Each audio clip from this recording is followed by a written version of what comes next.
महाराष्ट्राचा आवाज आपल्या हक्काचा। काल रात्री हे सगळं मी अधिकाऱ्यांशी बोलल्यानंतर 12-12:30ला मला एक फोन आला तिकडनं, माझ्या कार्यकर्त्याचा आला। मी नंतर जरा माहिती घेण्याचा प्रयत्न केला। तोपर्यंत आमदारांचं फोनवर देखील जी 24 तास का कोणीतरी दाखवत होतं चॅनल, आणि तेही मी बघितलं।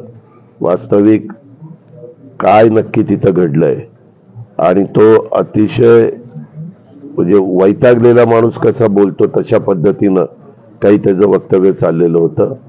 वास्तविक सत्ताधारी असो विरोधक असो, कुणीही लोकप्रतिनिधींनी जे संविधानाने आपल्याला अधिकार दिलेला आहे, कायद्याने घटनेचं राज्य असतं, त्याचा कुठेही दुरुपयोग होणार नाही याबद्दलची खबरदारी सरकार म्हणून राज्यकर्ते घेत असतात। त्यावेळेस सरकारमधल्या प्रत्येक आमदारांनी संबंधितांनी हे व्यवस्थितपणेच वागलं गेलं पाहिजे।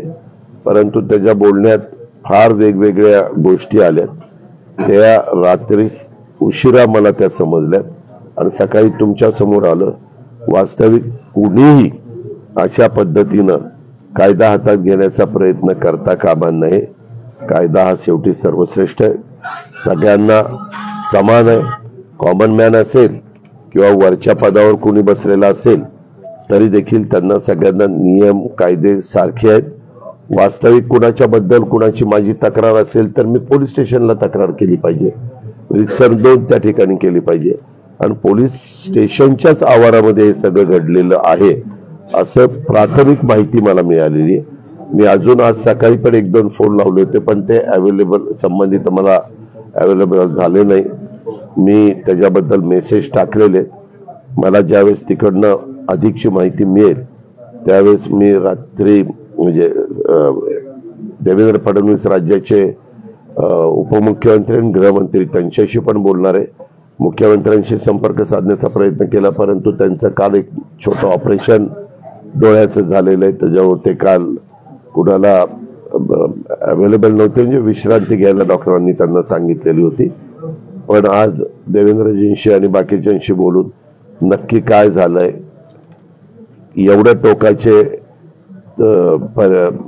मजल का त्यांनी मारली, इतका टीव्ही चॅनलला पण त्यांनी फोनवर काही संभाषण जे केलं ते पण कायद्याला धरून अजिबात नव्हतं, हे माझं स्पष्ट मत आहे। तुमच्या परिसरातील काही घडामोडी किंवा समस्या असतील तर आमच्या वृत्तवाहिनीला संपर्क करा आणि तसेच सतत अपडेट राहण्यासाठी आमच्या वृत्तवाहिनीला सबस्क्राईब करा आणि बेल आयकॉन दाबायला विसरू नका।